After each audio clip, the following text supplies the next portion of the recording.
This is sa mga mahilig ng mga halaman. Ito po yung mga halaman dito, guys. Tingnan niyo po, mayroon blue turnip. Okay, mayroon tayong mga halaman, kasari-saring halaman po. Pero hindi po ito pinagbibintad, for display, for your eyes only lang po.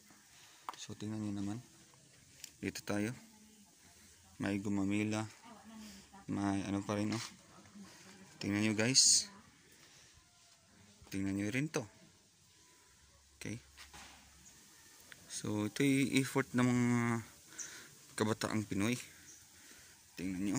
May mga tanim sila. Ang ganda. Yan, oh. Ito pa. Yan. Sinong di matutuwa? Yan. Maraming tanim. Yan. Tapos, pasensya na kayo sa ibang kalat.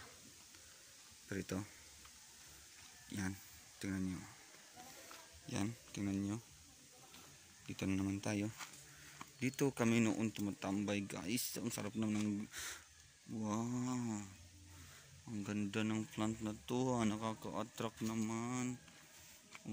Sa mga mahilig ng plants dyan.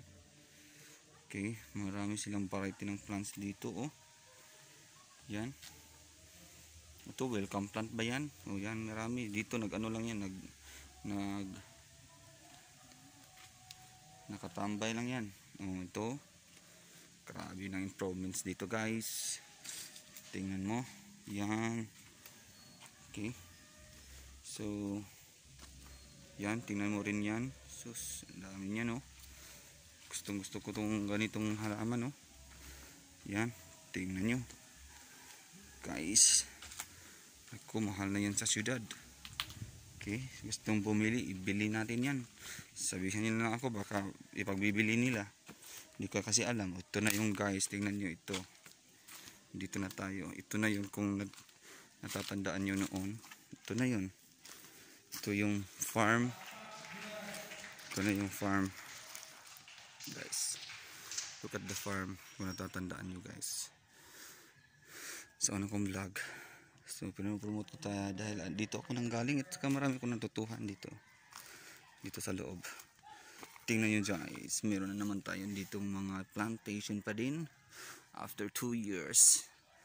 Okay, so tingnan dyan, guys, meron tayong ganito, andito pa rin, na-maintain pa rin yung mga plantation ng mga papaya, guys. At saka meron na tayong ano, guys, yun, no, meron na tayong tambis. Look at the tambis. Meron ng tambis dito, guys. Okay, so marami pa doon sa ano, pero hindi pwede doon. Dito lang. Saka meron tayong dragon fruit. It's the horseradish tree. So, guys, ano talaga, sarap balikan. May munggo. Look at the munggo.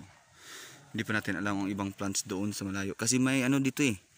May plantation dito na ngayon ng ano eh, natatandaan ko talaga na may ano dito. You know, plantation ng guava.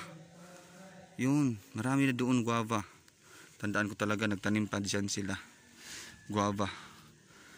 Courtesy yan ng mga ng mga kaibigan ko. So, yun lang, guys, kasi ano naman.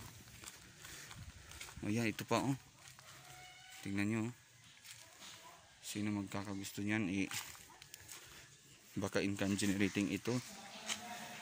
Parang naman sa mga bata. Oh, yan, oh. Tingnan nyo. Ito, maganda to. Oh. Okay, so